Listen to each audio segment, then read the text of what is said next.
Welcome, Neil and Charlie, to the Argetic website. It's a great pleasure to talk with you about the band, this new album, Inversion of the Unseen Horizon, and other things into the metal scene. So, reading information on this new album, and especially into the Facebook page and other matters, I saw that the band postponed this release for a year due to the pandemic situation, this kind of stuff. So, what are the problems or situations that delay this release for 5 years? Because Malediction was 5 years ago. And according to your perspective, what are the biggest difference and fortress that exists if we compare with Malediction?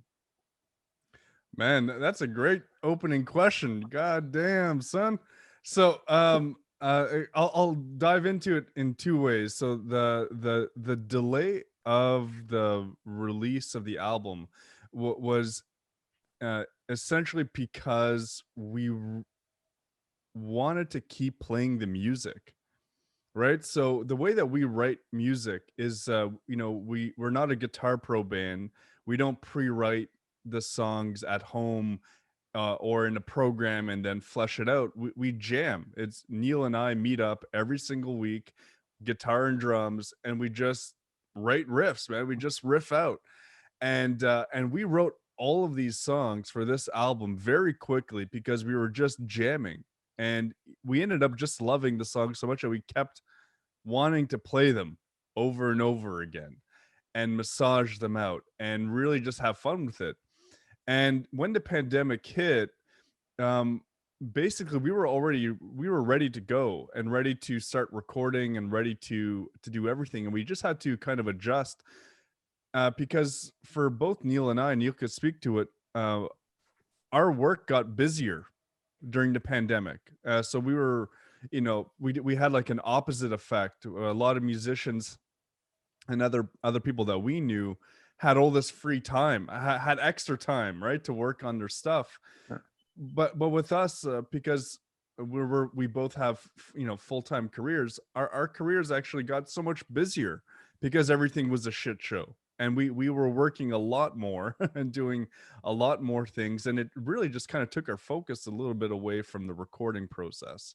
But once that leveled out, everything got done super quickly, and it was a very smooth process to get the music out because we've been playing it for years.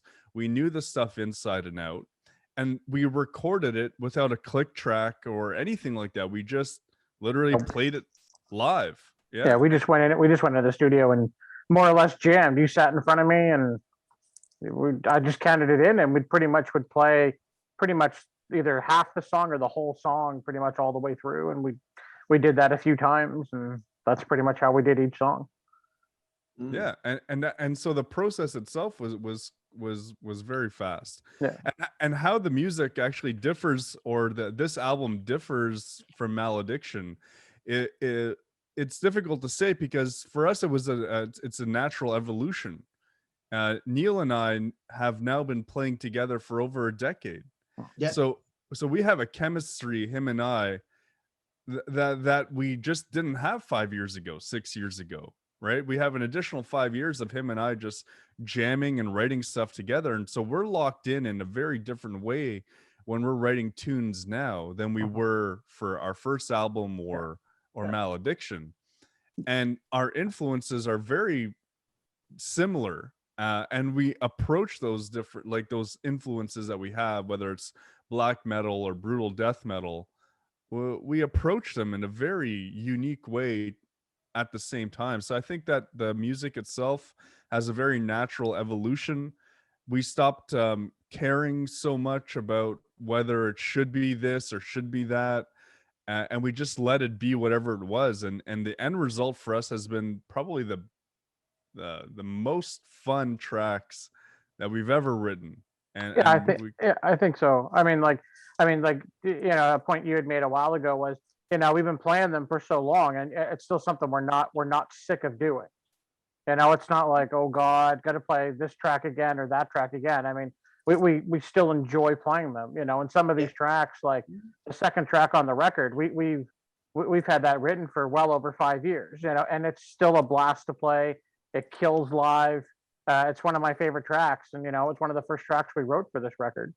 And I still love playing it to this day. So I think it's a real testament to how Charlie and I write and really work together. And because it's so natural, really feel those riffs. They're not anything that was like preconceived in a room or a Guitar Pro type of environment, right? They're more emotionally generated songs, because that's how we were working together, and still love playing them to this day.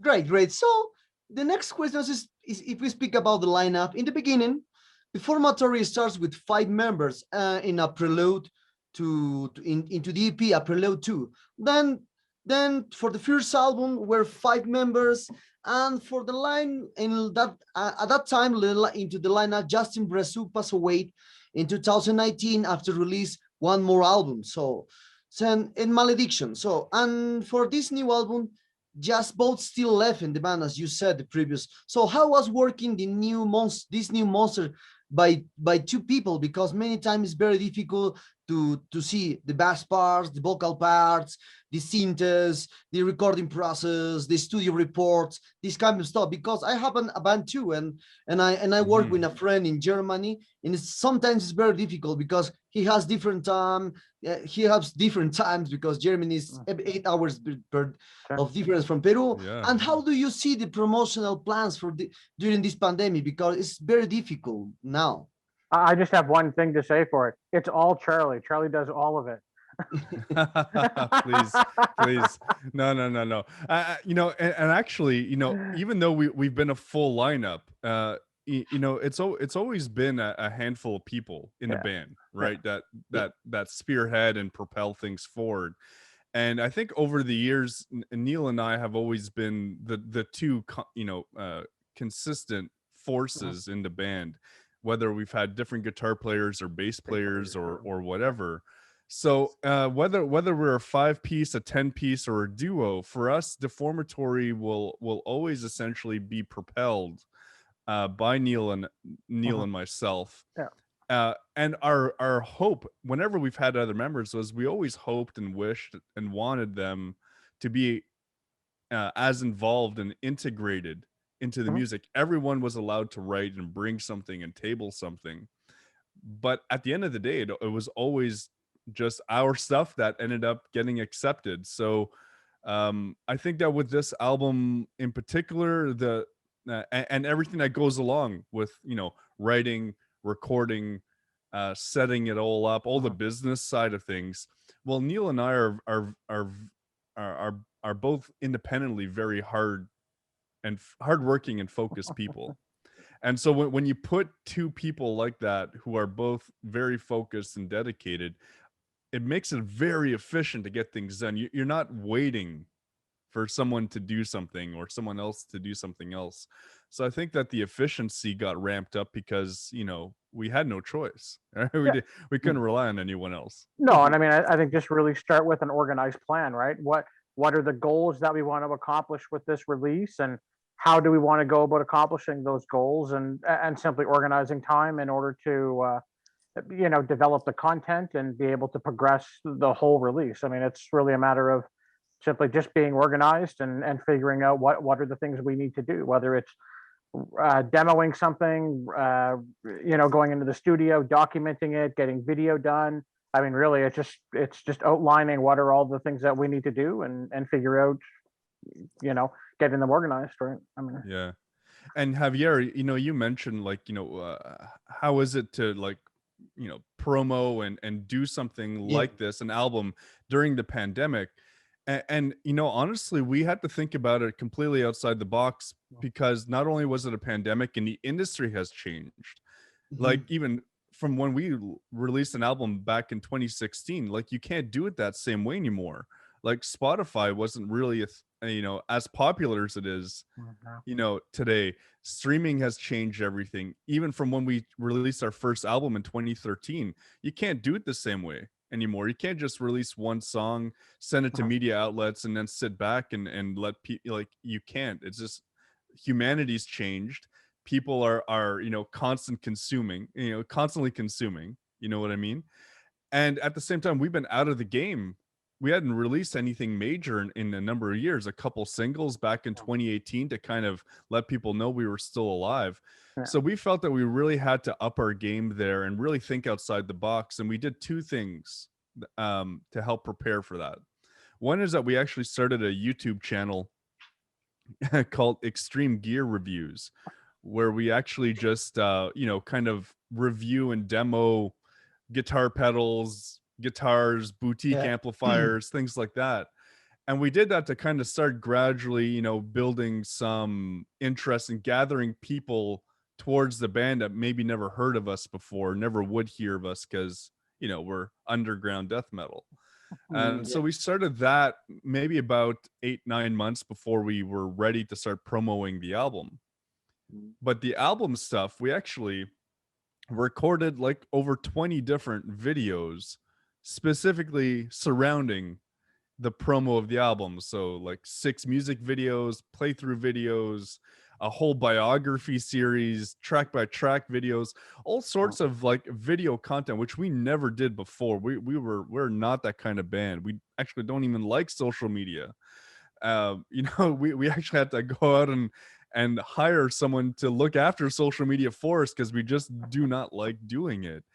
But we realize that the game has changed and that people want content and engaging, unique video content all the time.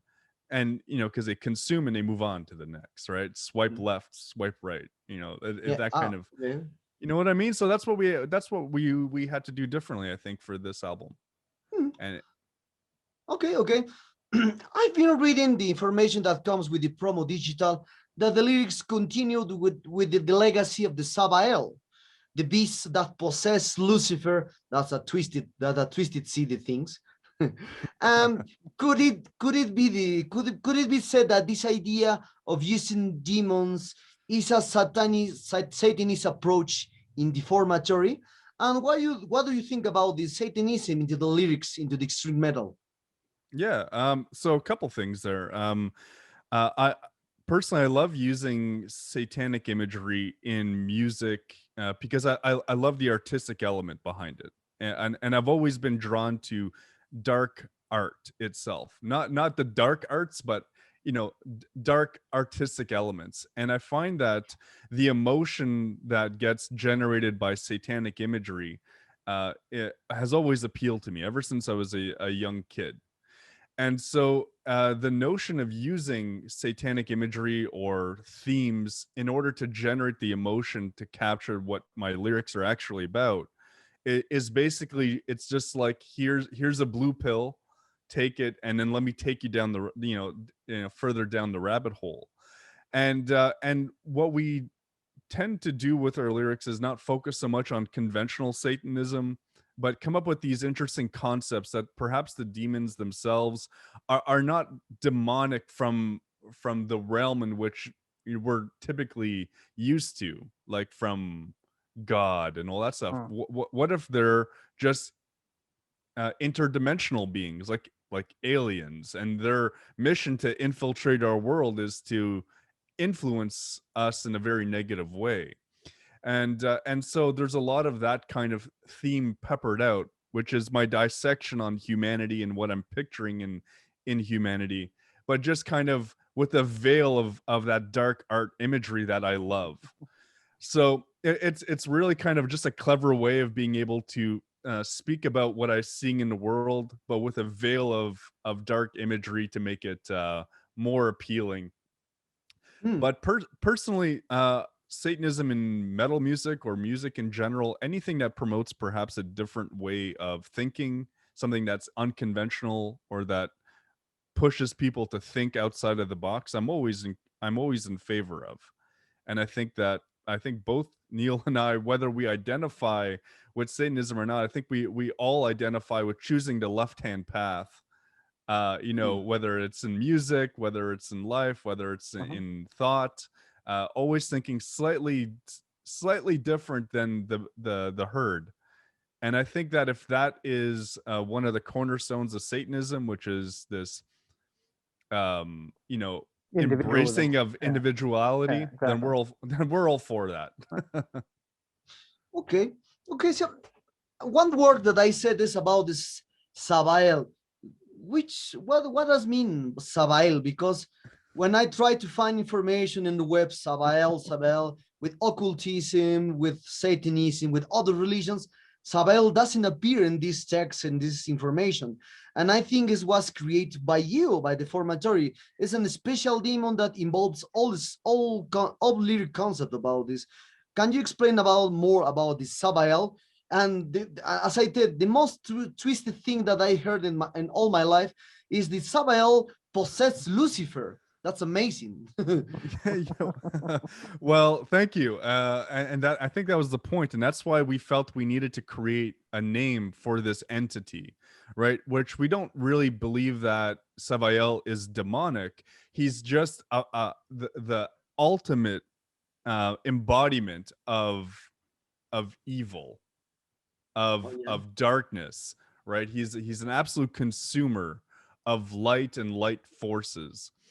And the idea behind Lucifer being not really the source of evil, but being possessed by a greater evil, which we called Savael, just to kind of give a name. And of course, yeah, you won't find Savael anywhere because it is fictional, and as you know, we in the malediction concept, everything there, including some of the languages, are fictional, and we carry that fictional theme even deeper into the new album. But the idea really came out of just analyzing the actual story of Lucifer from a Christian perspective, like going back into the books of Isaiah and looking back at some of the descriptions that Lucifer was this perfect angel in heaven that God created in his own image, and he was perfect, and he was all this stuff. And then all of a sudden, you know, he started thinking that he himself was better than God, and pride took over, and as a result, God cast him out of heaven. And I thought to myself, out of all the things, I thought that was the most absurd thing I've ever heard in Christianity, which is, how can this perfect creation, that's God's entire purpose for angels is for them to worship him, somehow God fucked that up? Made no sense to me. And their whole major arch, that he's all knowing and all powerful, it didn't seem to make sense to me. So I figured, okay, well, there's a lot of things that don't make sense to me about Christianity as a whole, but this particular story is fucked. So figured, what can make sense of this? And it's, what if this intergalactic or interdimensional entity infiltrated God's domain and possessed any one of the angels? It just happened to be Lucifer, and took him over. And then what was the fallout for mankind? So yeah, so that's that's kind of how it all kind of came to be. Another detail that I've been analyzing into the covers of the bands is their first album to this new one. So is that there is a lot of similarities when you're using colors like green, red, and different shades of these colors. So why the band always leans with those colors? And the main person into the wake of pestilence, do it have any relation with the possession of Sabael in the following albums? So yes, so all of our albums actually tie into each other. So uh in the wake of pestilence, our first album, which has more of those kind of greens, and by the way, we're likely always going to have some variation of those colors in our albums, because we're all about branding. So and those colors, we believe from a psychological perspective, are always really appealing to the eye. People tend to maybe don't remember the detail, but they remember the colors. And we find that sometimes those slightly vibrant colors allow to really capture a really dark set of imagery that we want to convey. So it's a nice juxtaposition, right, between the two. But in the wake of pestilence, we explored the notion that mankind finally had enough, that all of mankind finally had enough with Christianity and with organized religion, and as a whole, as an entire group in humanity, revolted against everything, against the system, against figures, religious buildings, everything, and killed everything, killed everyone, decimated everything, and was finally said, you know what, this is it, this is a fresh start, right, for humanity. No more religion. And that whole theme was actually based on stuff that I was going through personally. So the lyrics had like a double layer. It was my way of getting things out of my that I was going through at the time. But at the end of the day, what we realized is, well, what got humanity to that point, right? What got them to not only everyone collectively realize that they were done with it, but also empower them Mhm. to go and wreak absolute carnage on humanity. And obviously the answer there is what we learn about in Inversion of the Unseen Horizon, which is a huge number of interplanetary droids called the Synaxers infiltrate the hearts of men and do that bidding on their behalf. So they infiltrate mankind, and they take control of their bodies and minds, and their entire plan and mission is to decimate light. So it all kind of ties in. So In the Wake of Pestilence was like essentially the end result of what Inversion of the Unseen Horizon is from a planetary perspective. And then Malediction was diving into, well, what causes mankind to get like that? And then we just expand on all of those different concepts and wrap up that whole concept process in this last album. Mm. Okay. Now we will change the subject and we will speak.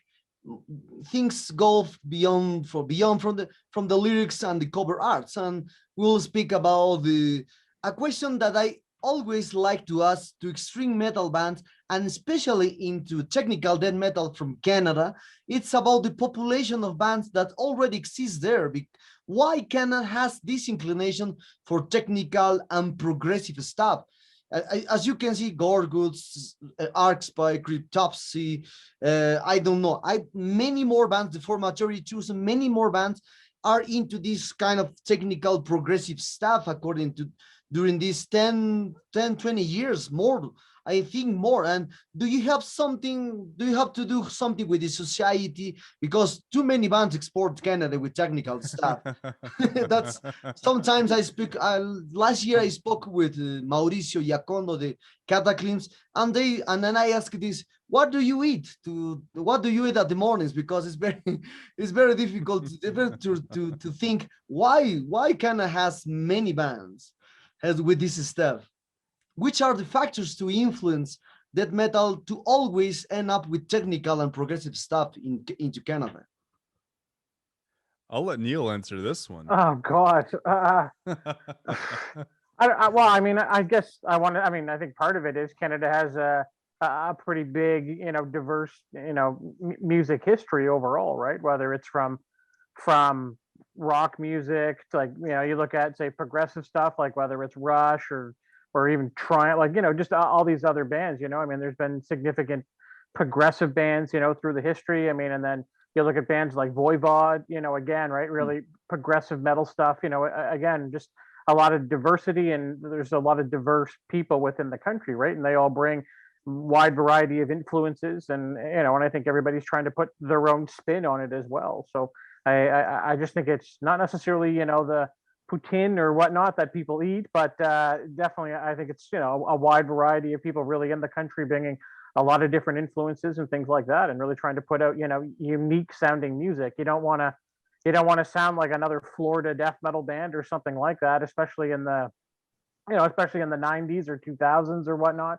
You really want to try and put your own unique spin on it, right? And I think we do that up here in Canada. Yeah, I think all that stuff's a good point. I think it's scarcity of bands too. Like we don't have a huge density of population, right? Because our overall population is quite small. Our cities aren't that big, right? It's a very vast space, and I think people, yeah, like Neil said, really have to kind of push to be heard a little bit, and I think yeah, that pushes them to write stuff that's maybe a bit unconventional, and that kind of like gets people's interest a little bit. And at the same time, to be honest, Javier, it's too fucking cold up here. Like 6-7 months out of the year, it's like No. minus 30 degrees. Yeah. Like your balls freeze off. I mean, you have to stay inside and write music. So I think that Or you that's a need to big part warm of it up. too. Or Okay. shoot a video outside, right? Yeah, yeah. Yeah, We have a joke. We always tend to shoot music videos when it's like freezing. minus 20, minus 30 degrees outside. We're stupid. We don't know why. Just works out that way. Okay, and if we focus on this subject of technical death metal from Canada, can we talk about Canada has a personal sound like Netherlands, like Finland, Sweden, US, Brazil, or England? Oh, definitely. Yeah, I think it's undeniable. I think if you were to do like a blind listening test, you know, like you'd put on say Cryptopsy or Archspire or Beyond Creation or any of those like You'd Got know it. them. You'd know them immediately. immediately Yeah, you pick them out yeah, you and know them. I think even for us like even like local or unknown death metal bands or bands that we play with, right? Because we're unknown, we're you know no one knows who we are. um we And all depends. we have a different sound. I find that Canadian death metal or Canadian extreme metal, tech death, whatever, man, it's a unique sounding thing. A lot of it comes, I think, also with the production, right? So you know we have our own kind of production sound, and the drumming I find in technical death here in Canada is just way different, like different a different style of drumming altogether, not typical. But most importantly, I think it comes with the vocals and the vocal patterns. And maybe part of it is a lot of the major bands that have come out have been from Quebec, like Montreal and that scene, and that's predominantly French speaking. And you have French speaking people writing English lyrics with vocal patterns that are very unusual. And I think, and speaking for myself, I'm French Canadian. My first language is French. And Mm, speaking for myself, I think a lot of times in French, but my output has to be in English. Mhm. And that will, you know, come out in different, you know, syntaxes and different structures. So I think a lot of that all plays in with the sound. mm. Okay, okay. Talking about what the one of styles of into the three albums of Deformatory, like brutal death metal, because you have a lot of brutal death metal there. So if we, but the brutal death metal influence from the early days, no. So we see during the last 10 years, with some band experiments with different elements, the style transforms into other things and even ends up having clean and unsaturated guitar effects with other guitar methods if we compare with the brutal death metal from the 90s especially. So Mhm. if we talk about the specific band, for example, this happened with Deeds of Flesh, because at the beginning with Training Pieces in 1996, the band was a brutal death metal style, Yeah. this kind of stuff. Love it. Until now I Yeah. love it. So but it's a brutal death machine. But when Of What's to Come released in 2008 was released, the band became a technical, more clean stuff, technical death metal band. The brutal stuff go away and become a technical band. So what do you think? What do you think of this change into the brutal death metal during these 10 or 15 years? And also, how do you see the style for the next 10 or 15 years? Personally, I think it's natural. I think that, you know, you can't be writing the same album over and over again, right? I think that, especially if you're a band that's been together, like Deeds of Flesh, for example, for like 20 years, it's natural to expect that their sound is going to develop. As musicians, they're going to mature. As you know, as a group, they're going to drive more, and you know they may not even be fully consciously aware that their style is changing. It's just what naturally is occurring. Yeah. And so I think that sometimes bands switch unintentionally over a period of time because it's a natural evolution in their maturity as a band or as artists or as, you know, musicians being more proficient. um I think that the brutal death metal scene is still very strong, and there's still tons of awesome Yeah. killer new bands coming out and continuing somehow to still push those boundaries, Mhm. right? and I think there will always be bands that don't change no matter what. Like Gorgasm is always going to be Gorgasm. You know, Yes. like they're never going to soften up, right? And Dying Fetus is another one, right? Like you know, always. you buy a Dying Fetus record, you know what you're gonna get. Yes. You know, just brutal, punchy in the face death metal. You know, killer Yeah, killer stuff. Defeated Sanity. They're Yeah, gonna always kill. Like yeah, all these Yeah. bands, they're always gonna be consistent, and like you got to appreciate and admire that. But if you listen closely, the technicality in their music, and perhaps it could just be how they're constructing the songs themselves, like the which riffs go where and all that stuff. It gets more complex as it goes. Yes. Some bands I think are just better at hiding it than others. You know what I mean? Yeah. So I think that the brutal death metal scene and brutal death metal bands will continue to push those boundaries yeah, and definitely. continue to just do what they're doing. And the bands that evolve, I don't see it as so much like selling out or anything like that. I think it's just like this is where their brutality ends up being. Like, for example, when you're killing someone, I'm not saying I've killed anyone, but when you're killing someone, right?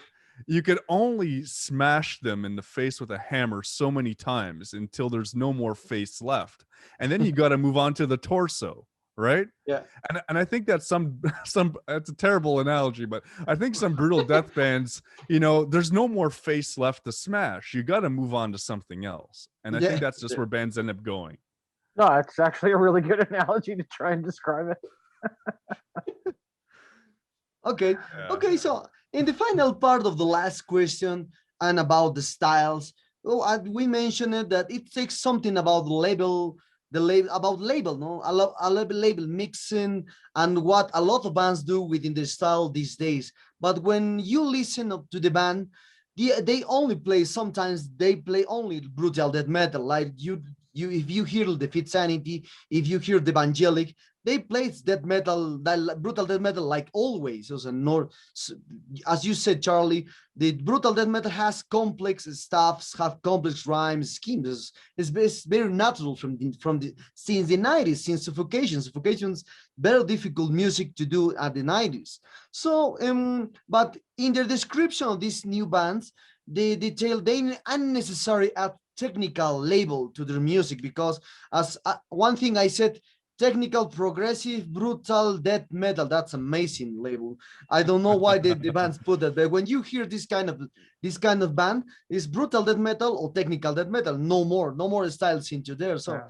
so and I don't understand. So, but unless, claro, but in your case, in case of Deformatory, Origin, Desecravity, and Omnihility, for me, especially, there are four bands that around the world that plays technical brutal death metal because your music is brutal, very fast, very technical, like Origin, like Desecravity, and like Omnihility. For me, exists. For me, especially that I hear a lot of bands into this style, I just found four bands with technical brutal death metal that fits perfectly in this style. So, according to you, what are the difference between the brutal death metal stuff sound, especially from Molested Divinity, for example, from Turkey, or Defeat Sanity of the Evangelic, or the Evangelic, for example, and with the technical brutal death metal sound of Deformatory? What is the most technically represented things in guitars, drums, vocals, tempos, this kind of stuff? Well, listen, man, this is an excellent discussion, and I could get into this so much because, like, we've talked about it all the time. But I'll share before I answer that question. I'll just share very quickly. When we first started out, like a very very beginning, when before we were called Deformatory, we were called Tual Masak, right?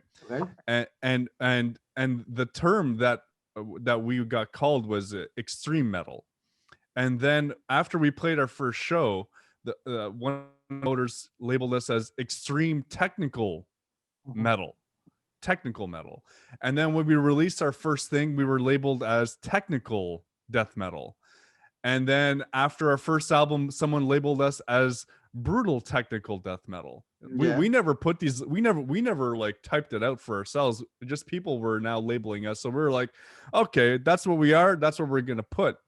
And then on Malediction, someone wrote that we were relentless, technical, brutal death metal. So, so we're like relentless. I'm like, isn't death metal just by definition relentless? You know what I mean? So, but we went with it. We're like, that's hilarious. Let's use that. So we called ourselves Relentless Death Metal forever. And now this album, we're really trying to push a narrative that at the end of the day, no matter what, we're death metal. So for some people, it may be brutal death metal. Some people, it may be brutal technical death metal. Other people, tech death. But for us at heart, we don't really think about whether we're writing something in a particular style. We know that it's death metal. Our hearts and our passion, our blood, everything that flows through us is death metal. But some songs or some aspects of it will appeal to people who are, into one, either of those two camps. Personally, so I love the labels. I'm loving whatever the new label will be for us after this album. Super brutal, ultra technical death, or some, right? Some ridiculous terminology. Right, but over the years, Javier, we've had people in the band, right, who said, we really need to write a technical part, and they really want to force that element of technicality into the music, and that could have been like a guitar part. Well, how many notes, right? How many notes can you play on guitar? And how many notes? Is it 300 beats per minute? The speed.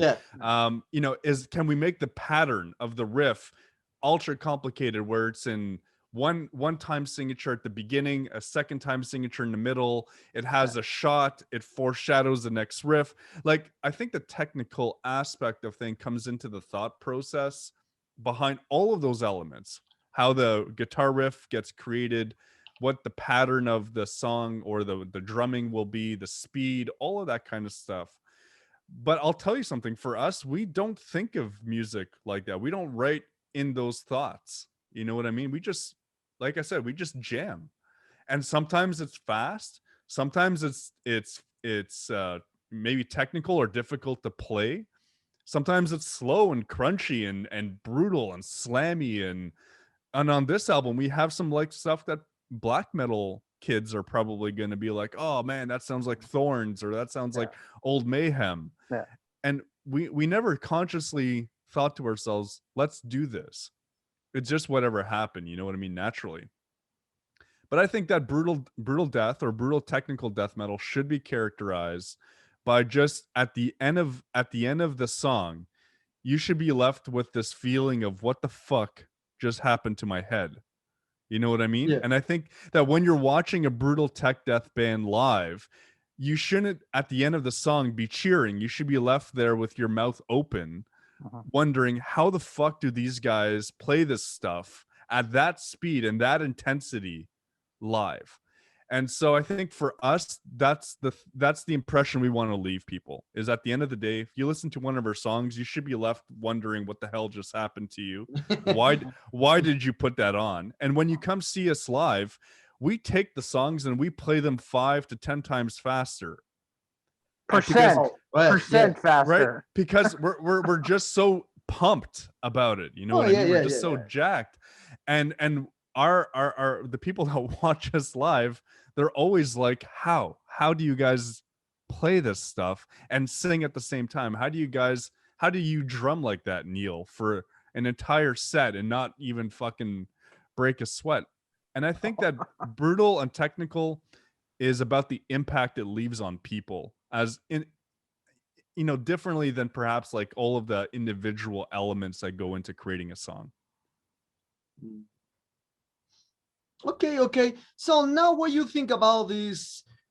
I think one band that started this movement of brutal technical death metal around the world was Brain Drill, because I think, according to the fans, according to the reviewers, they start this new style, brutal technical death metal, because it's very well. Also, Neil, perhaps me, the name is Marco Petrusella has influenced you. Lord Marco. So for you, Neil, which are your best influence in as a drummer? Well, I mean, in terms of death metal, I grew up, I started listening to death metal really in like, I want to say very late 80s, 89 into 90, 91.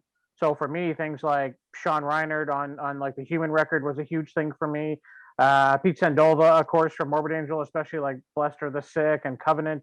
I mean, those were huge influences for me. Same thing with Mike Smith on like Effigy of the Forgotten from Suffocation. I mean, like those albums were unbelievable to me, right? So they completely changed my whole thought process for drumming. And I listened to a lot of that stuff. I mean, then it was into Malevolent Creation and more like the Florida type of death metal. But then over time, I mean, I remember '96 when I heard None So Vile. I mean, it completely changed my life. Hearing None So Vile and what Flo was doing. I mean, it took everything death metal that I ever thought, and I mean, it was so much faster and brutaler, and it was just, I just honestly couldn't believe that you could push it to another level. And then I remember when I heard John Longstreth play from Origin and the second And Origin record. Yeah, like the second Origin record. When I heard that again, I didn't think anybody could top what Flo did on None So Vile. And when I heard what Origin were doing again with like the Gravity Blast and all of these things, I mean, it really took it to a level that I hadn't even I hadn't even thought about, let alone actually understood how to play. So for me, like it's really a lot of those types of drummers and a lot of those types of records really shaped a lot of the foundation of at least my kind of playing and death metal. And then nowadays you get into like what David Diapold does, and a lot of the YouTube covers that he's doing. I mean, of course, he's doing the new Obscura record now. I mean, he's absolutely phenomenal, right? And I mean, you look at when Nile put out Annihilation of the Wicked and what George Cullis did with Nile. I mean, that record is absolutely unbelievable. But then it becomes around that time frame, it became more about the technique, and the concern at that point also was, are you losing the feel, right? You're playing 260, 270, 280, and then it's all about swivel technique, and are you doing doubles versus singles, and just so much of that became about the technique and the infighting around how people are doing it, and you kind of lost the fun of it and the emotion of it, and just the sheer enjoyment of writing and seeing those people play those songs. But at least they really pushed the art forward. And for me, yeah, those types of drummers really shaped a lot of the foundation anyway of my playing, and are certainly people that I try and still emulate to this day. So, and I'm still trying. So, Well, well, for me, you are a great drummer because I'm a drummer too, but you are different level for me. You are different level for me. So now we will speak about the three albums that influence the brutal part, the technical part, and the death metal part. So into all these kind of bands. So what do you think about the Demolik Nesfiti album, because it's very technical, very different way from the US, and Cryptopsy, non-Vile for both. And what do you think about the Effigy Forgotten? From a drum perspective, you mean? Yes, a drum. Oh yeah. Well, I mean, they're very different feeling records, right? Very different style, right? You look at again, right? Like the style of say blast beat that Mike Smith created really for Suffocation. I mean, it's completely different than that whole hyper blast that Flo was doing, right? So I mean, they created very different feels, and also because of the tempos. I mean, they give just a very different feel, and they translate very differently, especially in like a live situation, right? Like you watch any of like the older Suffocation live videos, right? I mean, it is just absolutely unbelievable to watch Mike Smith perform live. How super heavy his blast is. Granted, it's not incredibly fast. I mean, it's not 250 or 260 or anything like that. But again, I mean, just the sheer heaviness of his playing and the uniqueness of that style that he was doing really, it created that whole style and that feel. And same thing with Flo, right? I really think Flo created that whole hyper blast feel with blast and everything, that much more up tempo. I mean, and again, it really just progressed the overall art of drumming. So I mean, they create very different feels, very different styles, and they use totally different techniques in order to do it, right? So really just progressing the art. And Charlie, what are your influence in guitar parts? Because the guitar parts is, and perhaps, and sometimes, do you think to do an instrumental song without vocals parts? Uh, so we once so actually the single that we released last week, in the Mm-hmm. Ember Void Where Dead Stars Reign, for the new album, Mm-hmm. it's the one song on the album that doesn't match anything else, because Yeah. originally it was we had asked Dan Rogers, who had been in our band before, he was our previous guitar player. We asked him to write an instrumental part because he's a phenomenal musician. He's like far better than me and any, and, you know, guitar player wise. And we asked him and our bass player at the time to, you know, work together and write an instrumental track for this album. And it ended up not working out, and we ended up just the opening something that they wrote, and then there was a middle riff that Dan and I had put together, right? So it's just kind of like it's all over the place. It's the one song that wasn't written just Neil and I. So it sounds very different, and that's why we put it out first. Just like, let's get that one out. Oh, And if just people get and it. if people like that, then just wait until they hear the fucking rest of the stuff, because Yeah, it's just nuts. yeah. Um, so yeah, we toyed around the idea of writing an instrumental track. It's something that we may be open to in the future. Um, to be honest, Javier, I don't like doing the vocals. Like I've never all the albums. I'm not a vocalist, right? I just do them because you need to have them on the album. So I think that ultimately one day we'll have a song that's instrumental, for sure. But guitar influence wise, man, I listen to so much music that it's impossible to like pin down exactly like who's like my main influence like this week, right? I listen to so many new bands and so many killer bands that I'm always influenced by something. There's always something like a new, either a riff that got written, or a way that the riff got written, or a technique that the guitar player is using, like an upstroke instead of a downstroke, or whatever, that I'm like, man, that's really fucking cool. Um, so I think that, yeah, I'm influenced by just like so many different things, guitar wise. And but my main influences have always been like the original death metal guys, you know, like I I love like what Cannibal Corpse did in the early days. I love like Rob Barrett's style of riffing, and Jack Owen's style of riffing, and early Cannibal Corpse, like Butchered. And to be honest, I love the Bleeding. I know the Bleeding gets like a bad rap, but man, those riffs, Yeah. every fucking song on that album is a riff machine, right? Yeah. And for me, that was the first album I ever learned how to play, like from beginning to end. I was like 12, 13 years old. I didn't even have an electric guitar. I was playing the Bleeding on my classical guitar back then, right?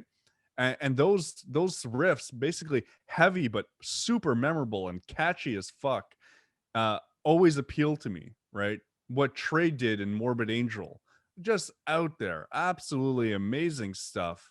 Just, you know, really creative.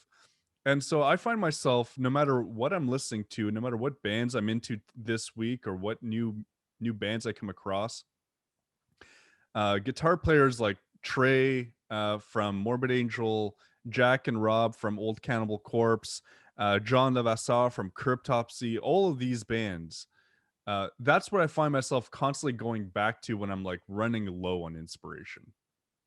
To me, you won't be able to beat those guys, in my opinion. I mean, there's tons of amazing guitar players, like super Yeah. shredders, in a different world than these guys. But you know what? The creativity that these guys came up with back then, to me, maybe it's because I've listened to those albums like None So Vile, and you know, and Covenant, and I've listened to Butcher at Birth and the Bleeding like Or this 300 or this billion times, this right? incarnate, you like the T-shirt.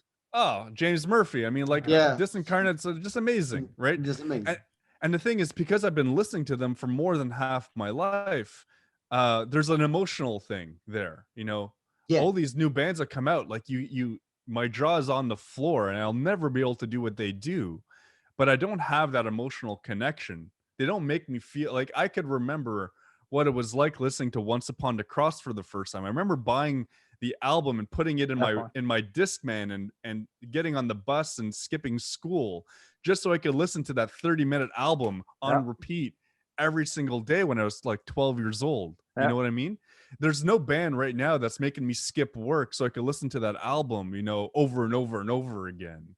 That's just not happening nowadays. So I think that, you know, I have this emotional connection to old school bands because of, you know, in back in the day, man. Just like these things changed my life. They changed how I thought about everything, Mhm. Yes, approaching yes. guitar, how I looked at people, like everything. So yeah, I have a connection there that won't be broken.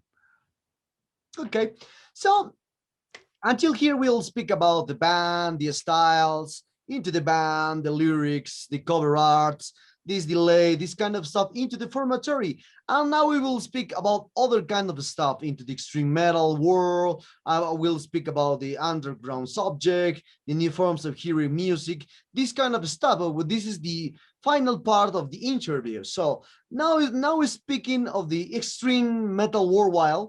It is denoted that this style is one of the continuous grow up with more expression that have nothing to do with the 80s and 90s. As you can hear, Imperial Triumph, Cattle Decapitation, Piron from US, Sepultus from US, they as I spoke with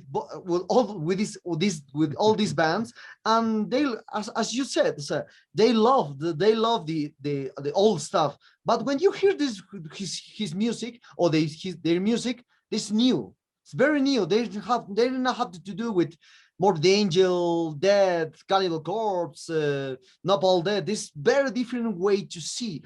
But this matter just happened into the extreme metal. If you can hear heavy metal, thrash metal, power metal, and speed metal, this stuff stagnated with ancient rhymes. So if you hear a Bolter from Germany, you can hear Angel Witch, you can hear Diamond Head from the 70s. So, but if you can hear now Deformatory has a peculiar way to see, like I said in the previous questions, technical, brutal, death metal. But I try to compare with Morbid Angel, I try to compare, as you said, with Mayhem, but I can find it.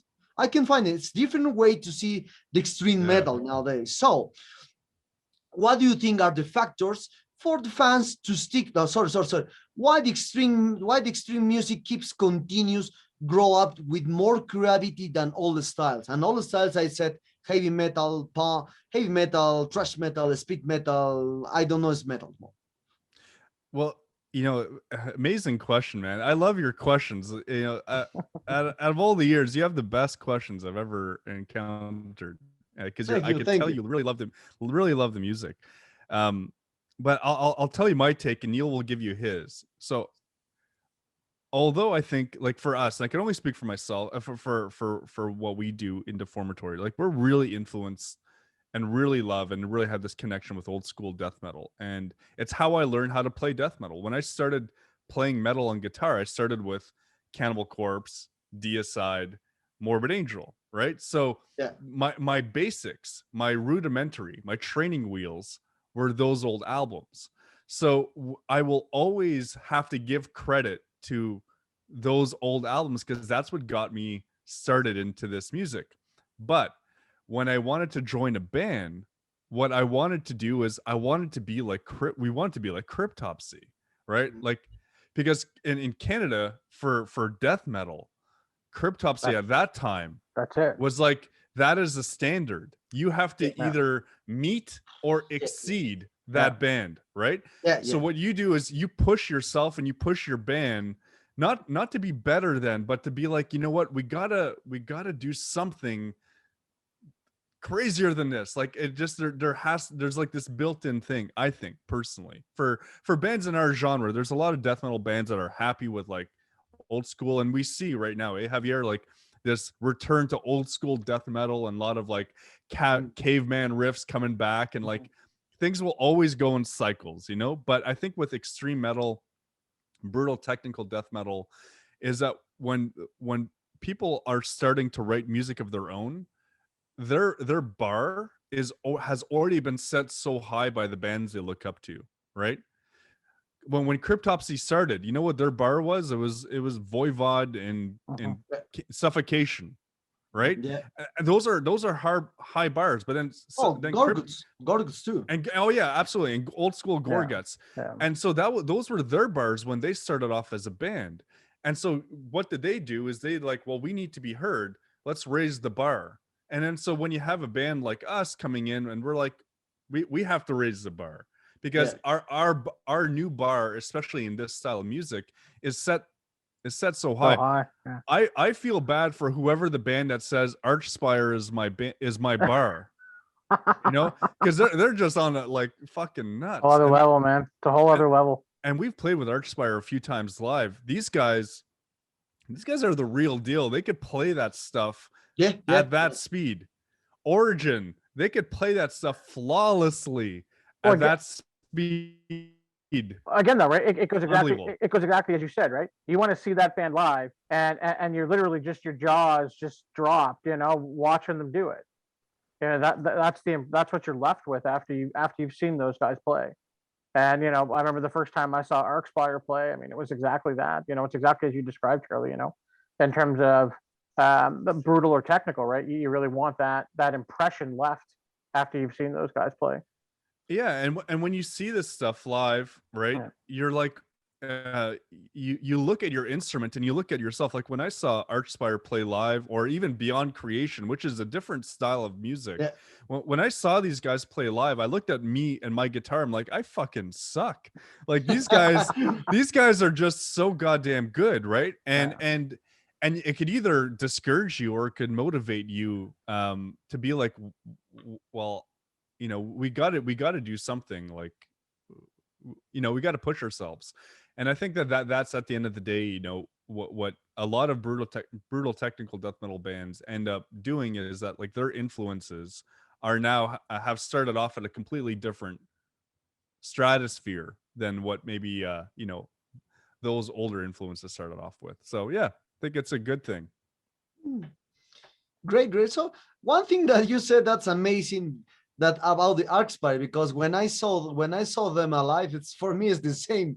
I blow my mind. What the fuck is this? How can these people play so goddamn fast? It's amazing. Origin too. So wow. Well, Gorguts is a different way to see technical death, because in his album Obscura, that's different. It's very different from other bands in the world. When you hear Obscura, when I hear from the first time Obscura and time, I try to relate with Demili, with Demili from Finland. But at the same time, now, if you hear now the technical death metal bands, they love to play dissonance, include dissonant elements. And these dissonant elements is created by Gorguts and Demili, so bands from the 90s. So, well, this is my opinion about Archspire, Beyond Creation, and Deformatory. If we try to relate these ones, both the three bands are technical, just the other, because Beyond Creation is more jazzy. Well, for me, Archspire is not that brutal than Deformatory. Archspire is brutal, fast, but it's more clean sometimes. Yeah, but they have their own sound, right? It's track, you know it's Archspire, right? So again, they're pushing that envelope, trying to be unique and present something, you know, for people that's new, right? Yeah, but when I hear Deformatory is what the fuck is that? This very different way to see the music. For sure. Yeah, well, you know, we also like we choose to write music differently too, right? Like our Archspire, or for example, or bands like that, where their musicality and their musicianship is just like next level, ultra clean. We couldn't play like that, because like that we're sloppy, you know, like we're not that good of musicians. We love to play, and how we write is we just meet up like a garage band and we just jam out, and we just write riffs, and like, man, sometimes we spend a whole night and nothing comes out of it, and sometimes we write one or two songs in a full night, just like, because we're in the pocket, we're in the groove. And when we record, we don't want to because we don't write in Guitar Pro, we don't. I don't even understand what a tempo is, to be honest. Like I'm the least. I'm the least musician out of anyone, and so when we go to record, we don't feel comfortable with click tracks. So part of our sound and something that we like, and it's the one thing that on Malediction we wish we could redo, Yeah. is our sound is that chaos, that like is it gonna go off the rails a little bit? You know, it's not tightly controlled. It's not pristine 100%. We want the production value to be high, but we want the energy to be like, you know, is this intentional? Was that a mistake? Is this Yeah. like when I listen to like old school Cryptopsy, like Blasphemy Made Flesh, None So Vile, even like, you know, stuff like that. It's that energy that drove me into that music. It wasn't, you know, anything else. It was like, holy fuck, this is just intense. And so I think that you know, that's one of the things for us. I think that we write differently, we think about music differently. We're, you know, and I think that helps create our own unique style a little bit. Mm. Neil, why Canada? Why Canada has a good drummer? Because we we have Floyd Monier. We have I can remember the name from the drummer from Aspire. Spencer. Spencer. Yeah. Spencer did a great job. Floyd Oh, yeah. Monier and Spencer, you. So why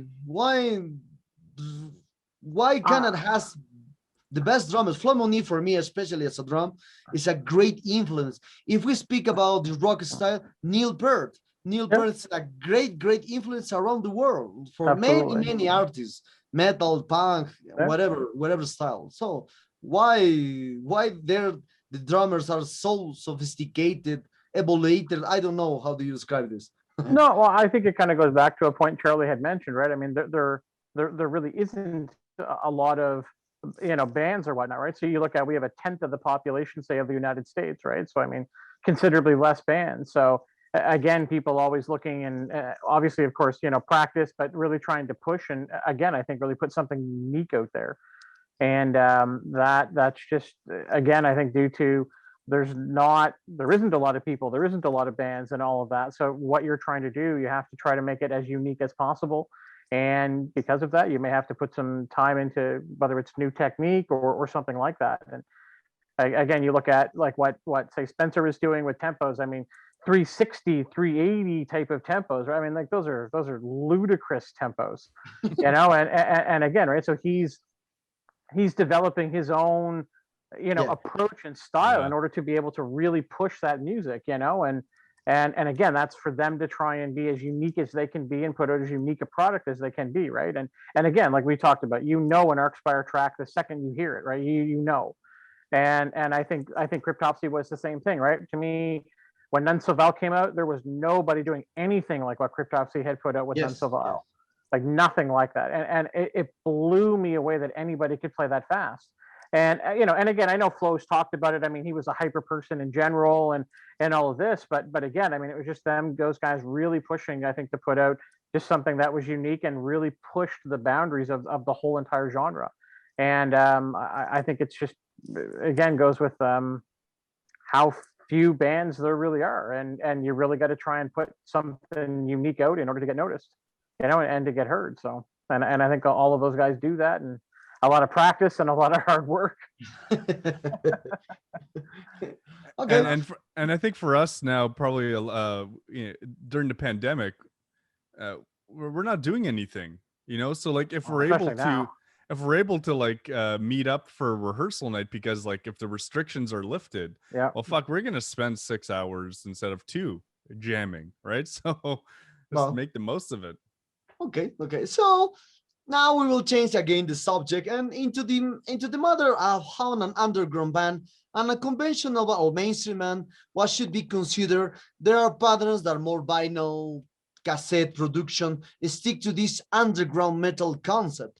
And for this, but this thing, or that's this thought is by the fans. If and these fans thinks that the CD only expand the collection. So I don't know why, but they think like that. So the best format from the underground is the vinyl, because here in Latin America they love to collect vinyl and tapes. And if you have CD, yeah, CD is CD, but vinyl is different. Different. I don't know why. So, what do you think are the factors to the fans to stick to this underground metal concept?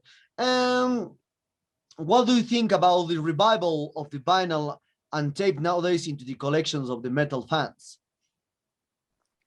For me, I mean, I think vinyl is, I mean, you listen to a vinyl record, I mean, it's really one of the, I think, the purest way of really hearing what the recording really sounds like, right? I mean, for me, if I had a choice, say take an Emperor record, for example, right? Take in the Night Side Eclipse. You know, if I want to listen to that on CD, or if I want to listen to that on vinyl, I would pick vinyl every day of the week, because it's going to sound just more pure. It's going to have a more, I don't know, I think just authentic sound to me. And I think a vinyl record really does true justice to the music. You know, again, I mean, partially because that's what I grew up with, right? I mean, a lot of vinyl, and that's what I bought, was with records before CDs, right? So my copy of And Justice for All is still my copy from 1988 when I bought it when it came out. You know, my copy of whether it's old Motley Crue or Iron Maiden, or a lot of these other bands. I mean, they're all still vinyl, but for me, I think the purity of the sound just comes across better on a vinyl record over a CD. Mm. Uh, yeah, I mean, I'm not a vinyl purist, Oh, by me neither. you know, but I think at the end of the day, man, it's simple. It's simple. Rock and roll has always been about marketing, right? Like at the end of the day, Kiss is like, they're not, I don't even know if they're a band anymore, but I definitely know you could buy anything with Kiss's name on it, right? It's marketing materials, it's branding, it's just getting like, it's a way of being able to just get your ultimate product, which is your music, out to people. And so I think that like the resurgence of vinyl or tapes, or whether CDs are going to come and go, and all that kind of stuff, at the end of the day, people who are into bands or into music, they will purchase whatever the format is. If we released Inversion of the Unseen Horizon on beta 8 track, some douchebag will buy it, right? Yeah. And it's not because of the format, it's because he wants to support that band and own a part, and feel like he is a part of what they're doing. I think that there's a core element of that. But the way that I look at vinyl and cassette tapes and CDs, including our own for this one, is that those are extensions of the overall artistic piece, right? It's a different version of the artwork. It's perhaps a different uh, aspect of the story that you could tell. It's just like an extension of the music in a different format. Like when you get our CD or our vinyl and our tape, there are different elements in the layouts, in the inserts, and how we were able to use a piece of art for the cassette tape that we weren't able to use on the CD, and for the vinyl, and different colors. And these are all that for us as a band were all very important to us artistically, and we weren't able to just do it all in one domain. So I think that all of these things are really great for bands to be able to expand their artistic horizons, to really get the fullness of their message out there. And no matter what version it is, you're always gonna have people that are gonna buy stuff from bands, whether it's albums, whether it's condoms, whether it's, whatever the band is selling. People are going to buy if they really want to support and feel like they're part of what they're doing. Great, great. So other detail into these new forms of hearing music is the listening methods of this new generation, because this new generation prefers to hear the music with one, two, or maximum three songs into the digital platforms, and they love to do the playlist, this famous playlist. And now this, I think this a trend like vocal. Today or yesterday I saw that the frontman from Aborted put his playlist personal playlist from personal songs. So what are you think about the albums doesn't have the same impact compared to the 80s and 90s to hear it completely? So what does band needs to do to motivate the listeners to increase the listen of all songs in an album? Man, that's a great question, man, and that's why I think every band who is trying to put something out in this generation, who's maybe a bit older school or even thinks about music differently, like Neil and I, like we still think that, you know, if we put out a CD, someone's gonna buy, but reality is like a 20-year-old, what's he going to put the CD into? You know, there like there's no CD players in new cars. MacBooks don't make CD-ROMs anymore. Like, what is a CD-ROM, right? So, like, the reality is, like, those things are fading out, and that's a you know, that's a reality in that kind of stuff. And I think, you know, for I could only speak for us. You know, we believe that our album in particular is meant to be listened to from beginning to end because we have a concept, we have a whole story. The music is painting that picture.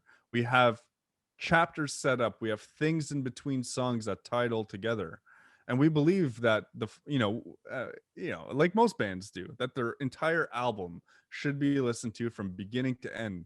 We put, you know, 5 years of work into it, so much thought. We've created our own characters and concepts and worlds, and we, you know, spent time in the lyrics and refined everything. And you know, when we grew up, all of us, when we listened to albums, we open up the CD or open up the vinyl, we read the lyrics, we flipped Absolutely. through the insert. It was a whole experience, you know what I mean? And what we're doing is we're creating albums with that in mind as well. But the reality is, and like you're saying, a lot of the newer generation probably won't be doing it like that. Yeah. So what we're doing, and I can only speak for ourselves, is we're not on Spotify anymore. We're not on iTunes. You can't find our stuff there. We actually removed our stuff almost 2 years Yeah, ago yeah, yeah, yeah. from all that, I and we had said I we said had fuck it. yeah, okay. Sorry. Go ahead. No, no, it's okay. Continue. Yeah. So, you know, we said fuck it to all that stuff, and even though knowing it was the wrong thing to do, because we're going to be losing a huge percentage of new listeners that would never ever hear from us. But what we chose to do instead is we're going to create music videos for every song on this album.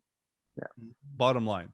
Yeah. So so now people can still consume in those small increments, but there's going to be more of captivating or capturing what we want to convey in the whole album through individual videos instead. So that's how we're choosing to do it, is instead of putting our stuff on streaming where people could just kind of nitpick here and there, is we hope that people will end up getting the whole package and listen to it from beginning to end and appreciate it for what we try to do. But for those who won't, at least they're going to have to watch, right? They're going to have to watch the suffering occur. And at least it's a, you know, kind of a part of the process. So that's how we're choosing to do it. Okay. Well, Neil and Charlie, the sad times arrived at this interview. I hope you enjoyed this one as I did. Really enjoyed to talk with both. You are an amazing guys. Have a terrible band for me, especially. I like all kind of stuff from brutal, technical, dissonant, this kind of stuff, but because I get into all day. So take care during this pandemic. This new album is a great one for this new year. Any last words to say to your fans in Latin America and Dargetic readers? Support and check out Dargetic, man. Like, these guys are the new thing. And yeah, and honestly, thank you, Javier, for having us on and having a discussion about death metal and extreme music and all that stuff. I mean, it wasn't just about us and about the album, which we, you know, we love having these kind of discussions. So thank you very much. Yeah, no, I really appreciated the opportunity. Thanks very much.